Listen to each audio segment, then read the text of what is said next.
in the first class we studied few things about the basics about alternating current. जो लोग आ जाएं बेटा, हमने 14th को एक क्लास में अल्टरनेटिंग करंट स्टार्ट किया था और वेरी बेसिक्स की थी, ठीक है.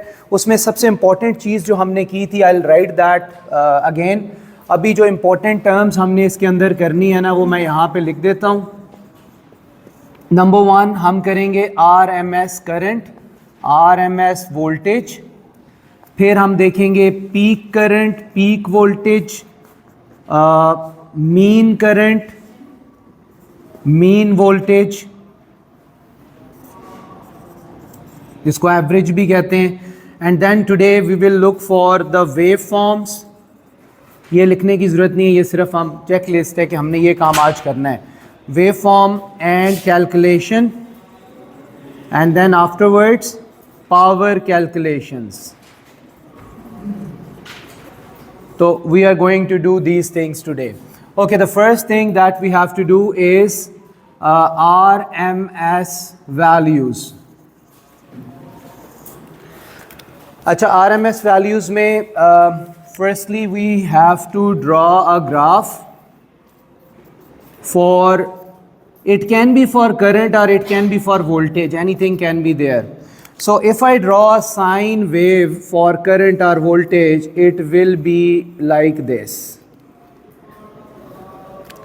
अच्छा, इसमें this is a sinusoidal waveform and it can be for current, it can be for voltage. अच्छा, अब ये जो current और voltage है, this is alternating current. How from this graph we can tell it is alternating current? This is positive, this is negative. Positive mean it is flowing in one direction, negative means flowing in other direction if it is current. If it is voltage, तो changing polarity, कि वो जो battery के terminals हैं वो change हो रहे हैं. पहले एक टर्मिनल पॉजिटिव है, फिर दूसरा टर्मिनल जो है वो पॉजिटिव हो जाता है, तो ये स्वाइप होते रहते हैं. ओके, अब बेटा ये जो वेव फॉर्म है इसके अंदर we have to look for several things. 1 RMS current, second peak current, and third mean current, and similar way with the voltage. तो अब देखो जो पीक करंट है that is called the maximum value. So this maximum value is called peak current. This is peak current. So maximum value of alternating current is peak current.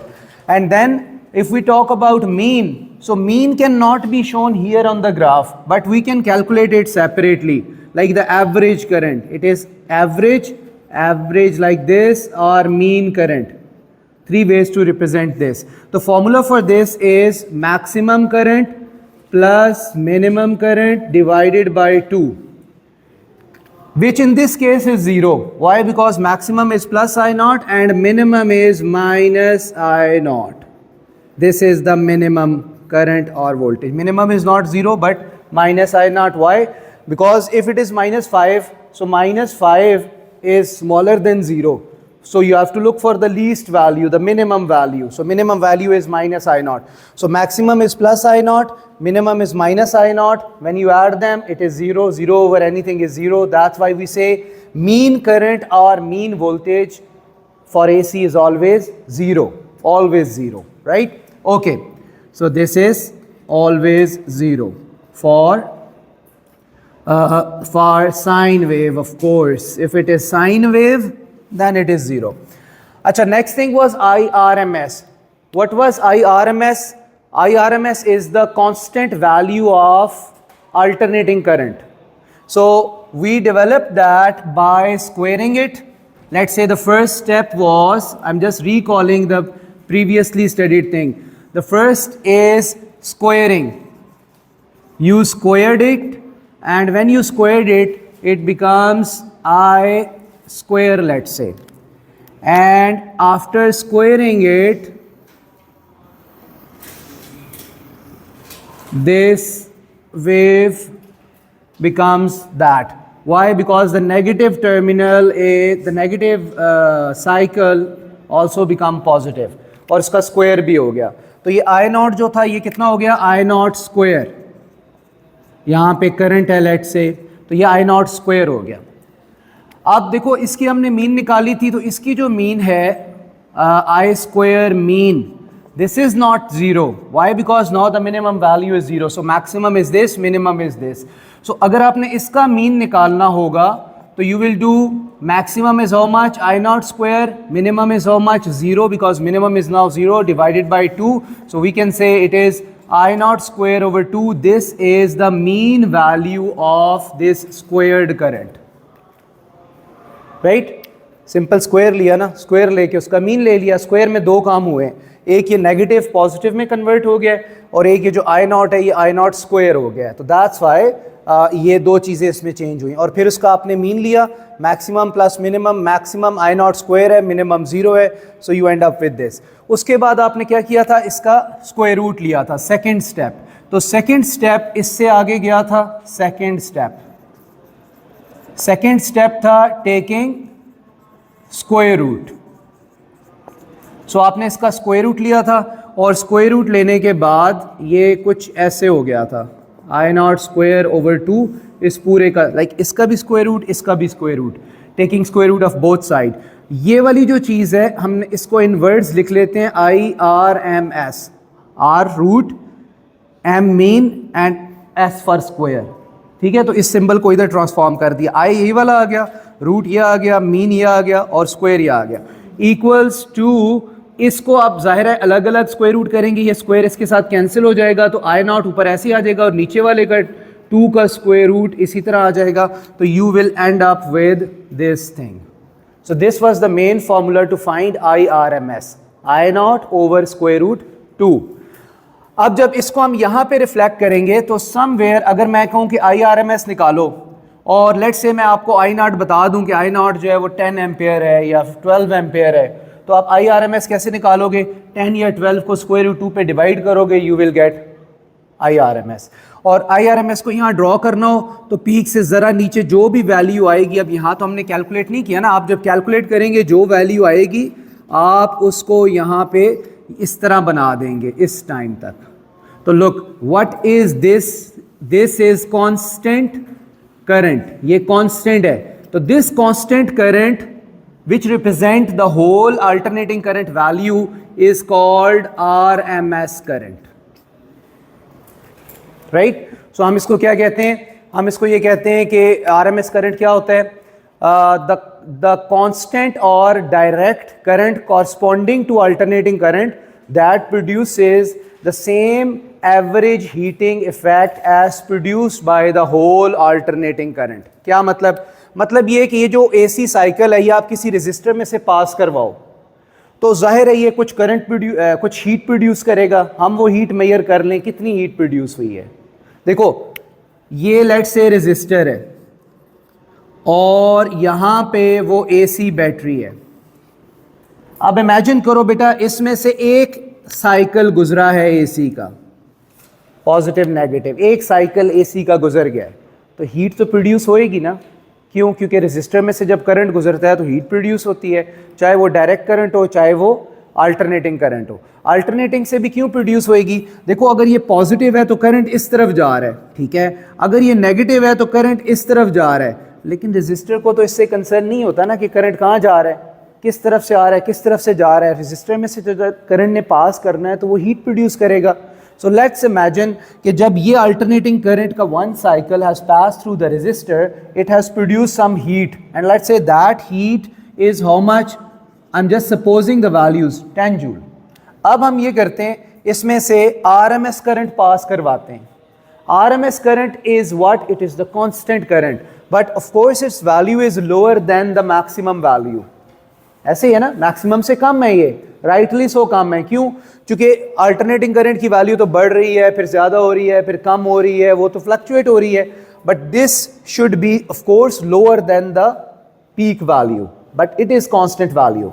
अब आप ये जो RMS current है ना बेटा वो इसमें से पास करवाते हैं. This is IRMS current, one equivalent to one cycle, but it flows in one direction and it is constant. तो ये जब इसमें से गुजरेगा तो ये भी उतनी हीट ही जनरेट करेगा 10 जूल जितनी एक AC साइकिल पूरे ने जनरेट की थी. अब इन दोनों हीट्स में फ़र्क क्या है? अल्टरनेटिंग करंट जब फ्लो करेगा, पहले करंट जीरो है तो हीट थोड़ी कम है, फिर करंट बढ़ रहा है तो हीट बढ़ रही है, फिर करंट बढ़ रहा है हीट बढ़ती जा रही है. जब करंट पीक पे पहुंच गया तो हीट सबसे ज़्यादा इमिट हो रही है, फिर करंट कम हो रहा है तो हीट कम होना शुरू हो गई, फिर करंट ज़ीरो हुआ तो हीट ज़ीरो हो गई. राइट?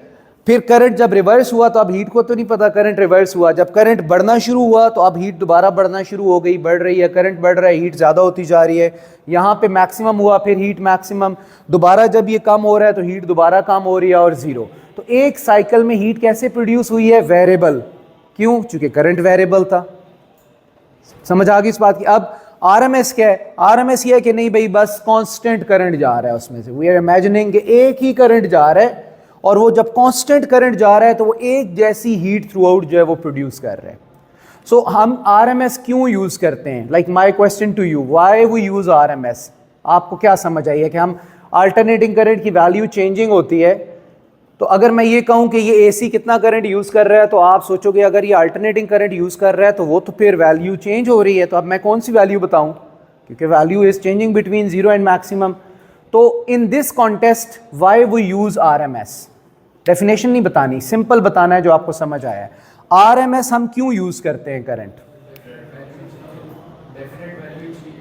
डेफिनेट वैल्यू चाहिए होती है। गुड, मतलब we need one definite value, ठीक है, बिकॉज ये एवरेज वैल्यू होती है। डेफिनेट क्यों चाहिए? बिकॉज भाई एक्चुअली तो अल्टरनेटिंग करंट की वैल्यू चेंज हो रही है कॉन्टिन्यूसली, तो हम ये बताना हाईली इनएप्रोप्रिएट होगा कि if someone say what is the alternating current in this device, so we say it varies between 0 to 10 ampere, तो इट इज़ हाईली इनएप्रोप्रिएट। वो कहेंगे नहीं भाई हमें एक वैल्यू बताओ, ये डिवाइस ऑपरेट कर रहा है, कोई एक वैल्यू बताओ कि ये कितने करंट पे ऑपरेट कर रहा है, तो then we will tell the RMS value. ठीक है, आरएमएस करंट सब ने लिखा हुआ है ना इसकी डेफिनेशन? जो लोग फर्स्ट डे नहीं आए थे वो फिर ये इसकी डेफिनेशन भी लिख लो बेटा। Definition for this, the constant value of current corresponding to alternating current that produces same heating effect। और ये बेटा बहुत इंपॉर्टेंट है, ये 1 या 2 मार्क की डेफिनेशन आती है, ठीक है, इसलिए ये बहुत इंपॉर्टेंट है ये, क्योंकि ये चैप्टर छोटा सा है और इसमें डेफिनेशन लाजमी आती है। तो या अल्टरनेट आरएमएस करंट आती है या आरएमएस वोल्टेज की आती है, या पीक करंट पीक वोल्टेज, या मीन करंट मीन वोल्टेज, या रेक्टिफिकेशन आगे जो हम पढ़ेंगे, या स्मूथिंग। इसमें टोटल 6-7 डेफिनेशंस हैं, दैट्स इट, उन्हीं में से आनी होती है।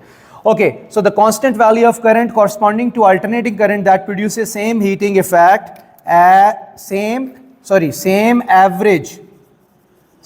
average heating effect as produced by the alternating current.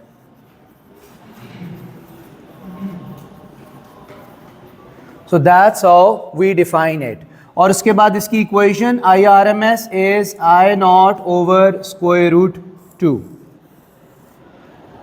Okay, same thing for R M S voltage, 100% same thing, so we are not going to write that, but अगर यहाँ पे वोल्टेज आए तो ये आई हट जाएगा, वी आ जाएगा यहाँ पे। इसी तरह अगर मैं डेफिनेशन में करूँ तो व्हाट आई विल डू, मैं यहाँ पे खाली करंट की जगह क्या लिख दूंगा? वोल्टेज, ठीक है, दैट्स इट, नथिंग एल्स। टू यहाँ भी मैं वोल्टेज लिख दूंगा, और उसके बाद इसका जो फॉर्मूला है वो कैसे ट्रांसफॉर्म होगा? V R M S equal V naught over square root 2, that's it. So this will be alternating voltage. So how will we define RMS voltage then? इसी को देखो जरा, how will define that? The constant value of voltage corresponding to alternating voltage that produces same heating effect as produced by alternating voltage. यहाँ पे भी हमें लिखना है, that's it. जहाँ जहाँ करंट है वहाँ वहाँ वोल्टेज लगा दो तो वो बस RMS वोल्टेज की डेफिनेशन हो जाएगी। So is this thing clear to everyone? अभी you should be able to define RMS current, RMS voltage, and you should be able to memorize or recall the formula, 2 formulas, IRMS, I naught over 2. I naught क्या होता है Ryan? I naught क्या है? You should be asking about it बेटा, अगर आपको जल्दी चीज समझनी है तो कीप आस्किंग क्वेश्चन। पिछली क्लास मिस हुई, अगली क्लास में आए हैं तो क्वेश्चन पूछना शुरू हो जाए, ये क्या लिख रहे हैं, वो क्या लिख रहे हैं, ताकि जल्दी समझ आ जाए। तो प्लीज़ ये जो बाकी रिमेनिंग सिलेबस है ना, इसमें आप 100% एफिशिएंसी सबकी चाहिए, ठीक है, ताकि आप ये चीजें फौरन समझो। I not is peak current, peak current अब पता लगे ना, अब लिख लो साथ, I not is peak current और maximum current, right. RMS current क्या होता है? Root mean square current, root mean square current, ठीक है। Is this thing clear? Any doubts? No? Okay, so let me write an example. अच्छा, duster is not here.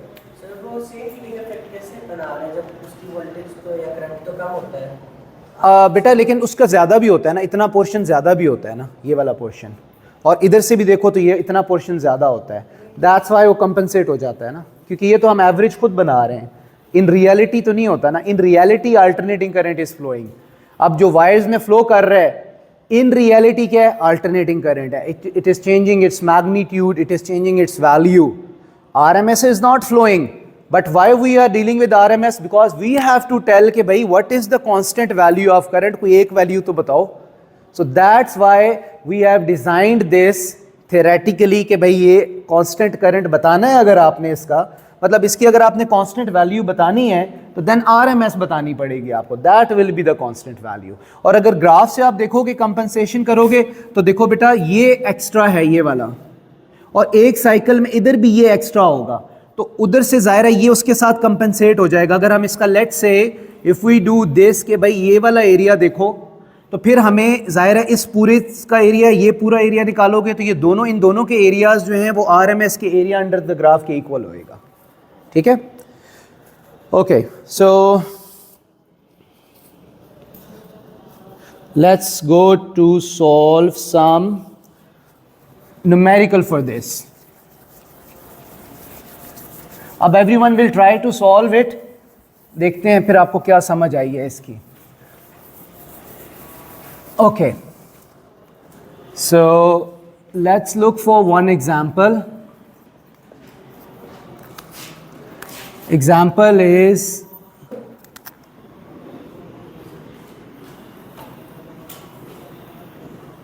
Okay बेटा, ये time है और ये मिली सेकेंड्स में है, ठीक है, और यहाँ पे करंट है जो मिली एम्पेयर्स में है, and this is 20, this is 20, and over here the value is let's से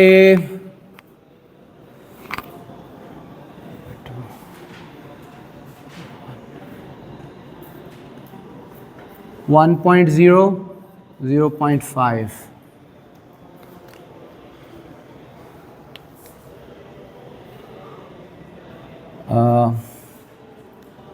अच्छा ठीक है, चलो। Okay, what you have to find? You have to find number 1 peak current, number 2 mean current, number 3 IRMS current, and number 4 time period and frequency for this waveform. So इसके कुछ questions जो है ना, those will be resembling with waves, जिस हमने wave की calculation की थी, या पीछे हमने oscillation जो chapter पढ़ा था उससे resemble करेंगी अब जो अगला काम हम करेंगे waves वाला। So सबसे पहले what you have to do is you have to look for these answers yourself. जल्दी से take 2-3 minutes to solve this. ये लिख लिया सबने? कोई लिख तो नहीं रहा? हाँ, 20, peak value is 20, T and F, T is time period, F is frequency, you'll have to find that.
हाँ जी बेटा.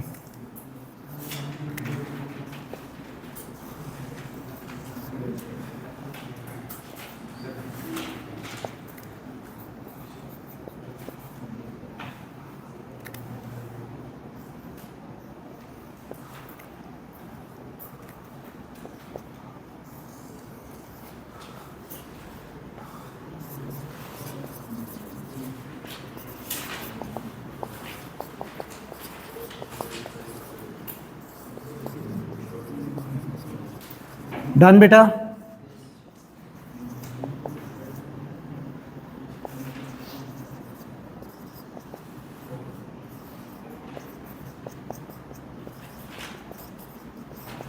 ओके बेटा. सो अगर आप लोगों ने कैलकुलेट कर लिया है तो आंसर देख लीजिए. जिससे नहीं हुआ वो मुझे बताएगा, मैं समझा दूंगा. ठीक है. So peak current is 20 and then you look for the unit. It's milli ampere. That's quite easy. Maximum value, mean value 0. Why? Because mean is sum of maximum plus minimum divided by 2. Maximum is plus 20, minimum is minus 20 because this is negative axis. ठीक है. So plus 20 plus minus 20 over 2, it's 0. Then RMS you must have used the formula I naught over square root 2. I naught was how much? 20, and over square root 2, what was the answer? 14.14. So 14.1 ampere of course, milliampere. Yeah. Okay. Then time period and frequency. So time period, this was from the graph from x-axis. So time period के लिए you look for one wave. So one wave ends here. So this is 0.5. Then you look for the unit. ये बहुत important है. You look for the unit. ठीक है. So 0.5 millisecond. So you say time period is 0.5 millisecond. You can give your answer in millisecond for time period. That's fine. लेकिन जो मिली नहीं लिखेगा तो फिर वो मार्क आपको नहीं मिलेगा. Next thing, you have to look for the frequency. So you know that frequency is equal to 1 over time period, 1 over 0.5 milli. One more thing over here. अगर किसी ने mistakenly मिली यूज नहीं किया, इधर नंबर कट गया. अब यहाँ आगे यहाँ आपने 1 over 0.5 ही कर लिया और आंसर आ गया 2. किसी ने आंसर 2 निकाला है? किसी ने निकाला है 2? निकाला होगा. एक ने तो लाजमी निकाला होगा. नहीं? हाँ, निकाला है ना. देखो, एक तो लाजमी निकालता है ना. अच्छा, तो इसमें आपका ये वाला मार्क आपको मिल जाएगा. फ्रीक्वेंसी वाला मार्क मिल जाएगा. पीछे वाला मार्क नहीं मिलेगा.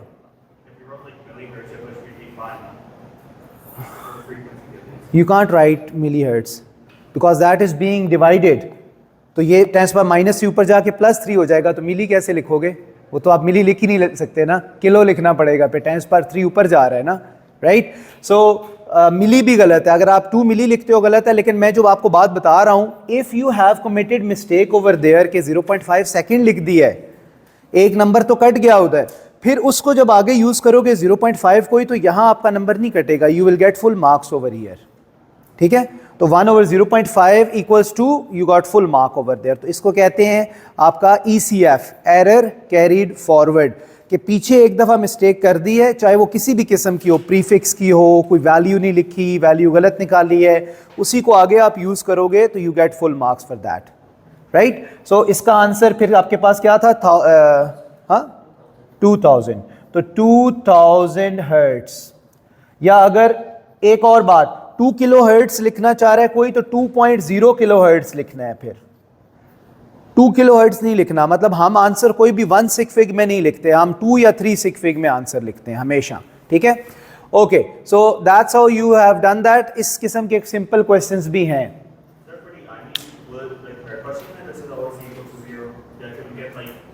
Mean, the mean thing always 0 in the sine wave. In the sine wave or the square wave, where like positive and negative values are equal, it's always 0. But if it is not a sine wave, let's say हमने उस wave का square लिया है, like we have taken the square of this, तो negative तो खत्म हो गया ना. तो then it is mean is I naught square plus 0 over 2. तो then mean will not be 0. हाँ, it's always 0. Yeah. Okay, let's get to this. Again, the second topic, easier one, current and voltage waveforms. So What type of current waveform is this? Sinusoidal. It represents alternating current. How we can tell this? This is positive. Positive mean that it is flowing in one direction. Negative mean that it is switching its direction. So it is alternating current.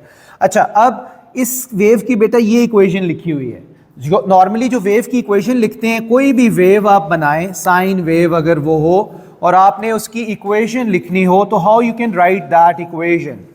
उसके लिए ये होता है बेटा, ये Y axis है, ये X axis है. So you write Y axis value equals A and then you look for wave type. Wave type के हिसाब से बेटा यहां साइन भी आ सकता है, कॉस भी आ सकता है. You already know that. Like अगर if it is starting from mean, तो you will say it is sine. If it is starting from extreme, anywhere from extreme, you will be saying it is cosine. ठीक है. और then आगे आता है B और T. B क्या होता है? B function of x axis. ये हम x axis से निकालते हैं, जो usually ओमेगा होता है. और T जो है वो टाइम होता है जिस पर हमने ये y की वैल्यू निकालनी होती है. मतलब t is that time at which we have to suppose to find the value of y axis. जिस तरह अब मैं यहां पे लिख रहा हूं y की जगह I लिख रहा हूं. I is the current because it is along y axis.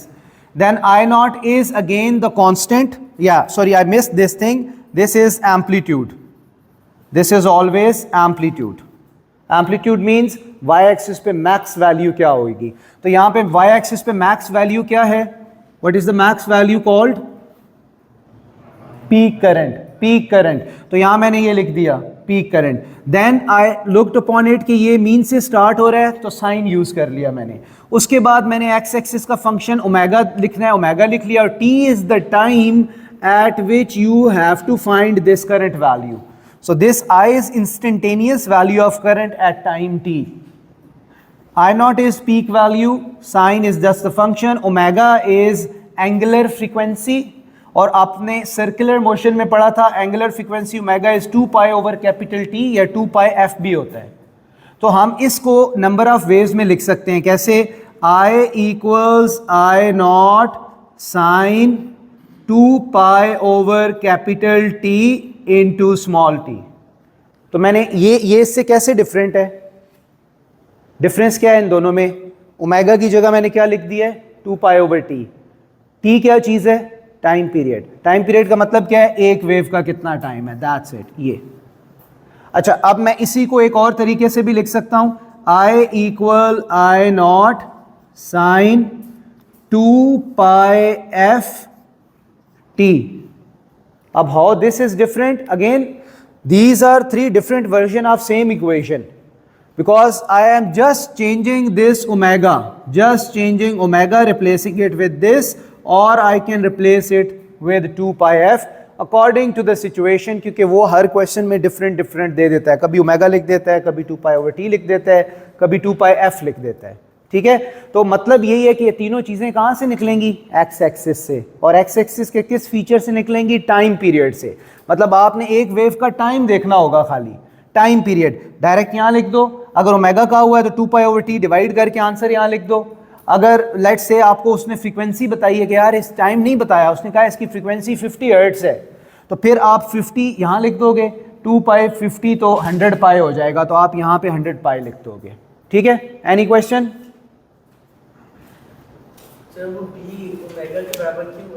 B एक फंक्शन होता है बेटा उसका, साइन. जिस तरह साइन थीटा होता है ना, actually this is Y equal A और wave type into theta.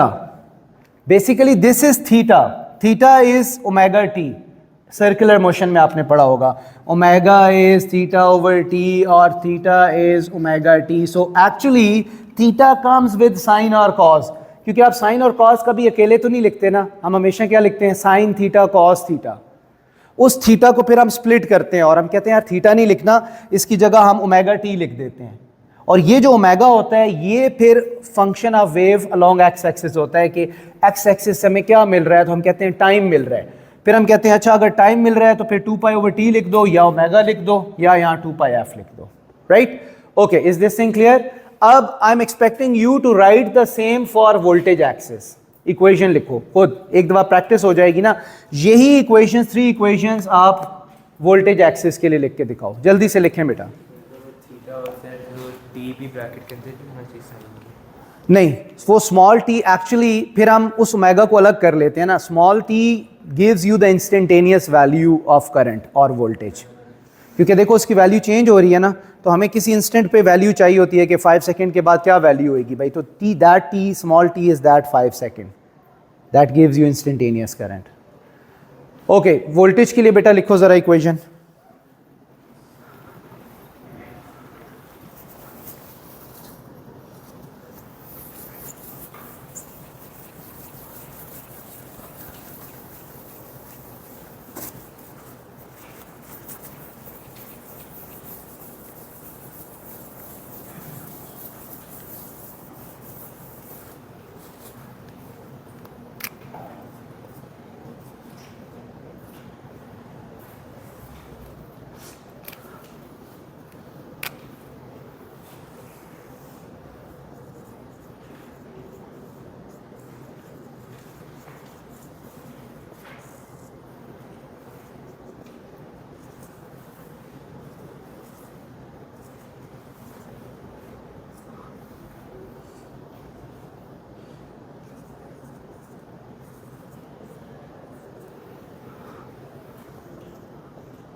Okay बेटा, इक्वेशन लिख लिया आपने, सिर्फ आई की जगह वी को रिप्लेस करना था, आई नॉट की जगह वी नॉट को।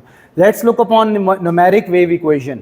न्यूमेरिक वेव इक्वेशन ये होती है, this is opposite to the graph. वो आपको ये इक्वेशन देता है और यहाँ से आपको कहता है कि आप फाइंड सम वैल्यूज। जिस तरह इसके साथ वो आपको कह देगा कि what you have to find the peak value of current, you have to find RMS value of current, you have to find time period of that wave and frequency of that wave. So these 4 calculations from this equation which is written over there, and then he can ask you to draw the waveform. Drawing the waveform I mean would be very easy. वो अगर कह देगा तो that will be the easiest thing to do, लेकिन ज़्यादातर इस equation से आपको ये calculate करने के लिए आपको कहता है। And similarly यहाँ पे मैं चेंज कर देता हूँ और मैं ये कह देता हूँ draw wave form having marked values x and y axis for 2 complete waves। तो ये मैंने 2 डिफरेंट क्वेश्चन बना दिए, 1 and 2। Okay, so let's look upon their solutions. Number one, you have to find from this given equation, you have to find I naught. It's very easy thing. Yes, you have to recall that equation, I is I naught sin omega t. वही equation है ना, I is I naught sin omega t। आप बेटा इसके साथ लिख लोगे, आप कहोगे I is 2.0 sin 200 pi into t है, ऐसे ही है। आप इसके साथ इक्वेशन लिख लो, I is I naught sin omega t। जिस तरह वो AS में प्रैक्टिकल में क्वेश्चन 1 G टाइप का जो लास्ट पार्ट करते थे, कि इक्वेशन गिवन होती थी उसके साथ y is equal to mx plus c लिख के कंपेयर करते थे, ऐसे ही ना ग्रेडियंट और y इंटरसेप्ट के थ्रू वैल्यूज निकालते थे कांस्टेंट की। In the similar way you will be doing over here. तो आप कहोगे कि ये जो I नॉट है दैट इज दिस, सो आप लिख दोगे कि भाई I not is 2 and what ever unit will be given. Don't worry about the unit कि ये तो सर लिखी नहीं हुई तो हम क्या लिखेंगे, unit will be there for you, answer space में यूनिट उसने दी होगी, otherwise there is no way कि वी कैन जज what is the unit over here. ठीक है। सेकेंड ओमेगा, आप ओमेगा देखोगे तो ओमेगा बेटा अब टी को टी के साथ कंपेयर किया, साइन को साइन के साथ, जो बच गया एवरीथिंग इज ओमेगा, राइट। मतलब साइन और टी के बीच में जो भी है that is omega. Sometime number होगा, समटाइम फ्रैक्शन होएगी, including pi, right. So you will be saying कि omega is over here 200 pi, but never write your answer in fraction और in term of some variable. जब answer space होएगी ना, late से वो यहाँ कहता है यार बताओ ओमेगा क्या है, और यहाँ पे वो आपको रेडियन पर सेकेंड या हर्ट्ज कह देता है और कहता है लिखो यहाँ पे। अब 200 पाए नहीं लिखना आपने, पाए नहीं लिखना कभी भी, पाए की सेंस में कभी आंसर नहीं लिखना आपने, ना फ्रैक्शन में लिखना है ना पाए में लिखना है। हमेशा आप डेसिमल फॉर्म में लिखोगे या स्टैंडर्ड फॉर्म में लिखोगे, बस टू एक्सेप्टेबल थिंग्स, डेसिमल और स्टैंडर्ड फॉर्म, पावर ऑफ 10। तो अब पाए की वैल्यू क्या होती है? 3.142। ये 180 डिग्री वाला पाई नहीं है, 3.142। So you multiply with that and you get your answer. ठीक है, तो 200 इंटू 3.142, तो देखो कितना आता है, 600 समथिंग, 628.4। अब how many sig fig are there? 4, but we are not supposed to write 4 sig fig. ठीक है, why? Because if we look in the data, 200 is having 1 sig fig and 2.0 is having 2 sig fig. So the least is 1, so we can write 1 more than least. So that's why we write here 630. This thing is very important thing, very important, right? कि 628.4 got 4 sig fig. We looked in the answer in the data क्या है जो आप use कर रहे हो, जो question के अंदर है, 1 sig fig, 2 sig fig. हाँ, अब ये पता हो आपको कि 200 में 1 sig fig है, 1 point is there. अगर आप कंफ्यूज हो कि 200 में कितने sig fig हैं, then it's problem. So ये जितने भी zeros होते हैं, terminating trailing zeros without any decimal behind them, those are not significant. So 1 significant, so you can write 1 more, so you have to round this off to 630. Okay, so this is done and omega is done. अच्छा, omega तो नहीं निकालना था हमने, खैर निकालना था t, तो अगर ओमेगा निकल आया तो अब हम t भी निकाल सकते हैं। सॉरी, जी जी जी बिल्कुल।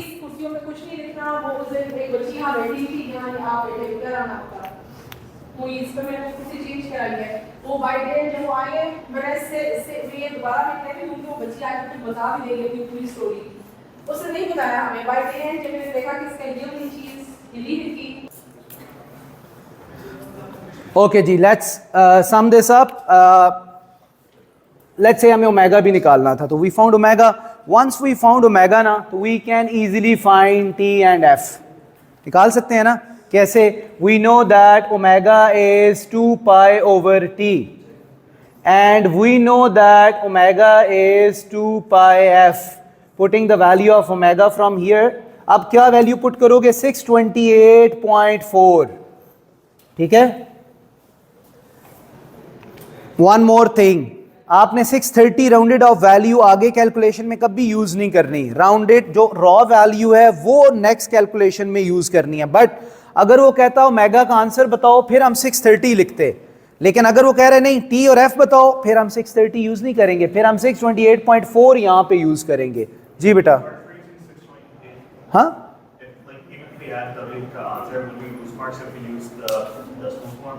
हाँ, we have to use this. Yeah, we have to use this. 200 पाई भी यूज कर सकते हैं, we can use that. बिल्कुल, certainly we can use that. पाई से कट जाएगा and you will get the answer. बिल्कुल ठीक है, you can use that. ठीक है बेटा, अब इसकी वेव फॉर्म बनानी है, तो वेव फॉर्म आप लोग खुद बनाएंगे। ठीक है, इसकी वेव फॉर्म आपने ड्रॉ करनी है। Tomorrow I will check one thing, आप सबके नोट्स बिल्कुल कंप्लीट होने चाहिए। अगर कोई पिक्चर्स ले रहा है लेता रहे, लेकिन मैं रैंडमली आप लोगों से उसी वीक के बीच में नोटबुक्स देखा करूंगा कि यार आप लोग नोट्स लिख रहे हो या नहीं। It's really important to write the notes. ठीक है, और नोट्स सारे एक जगह पे रखो, और अगर कोई बीच में अपना रफ वर्क करते हो तो कॉपी के एंड पे करो। नोट्स के बीच में कोई रफ वर्क नहीं करना इससे ऑनवर्ड्स। ठीक है, सही है ना? ओके।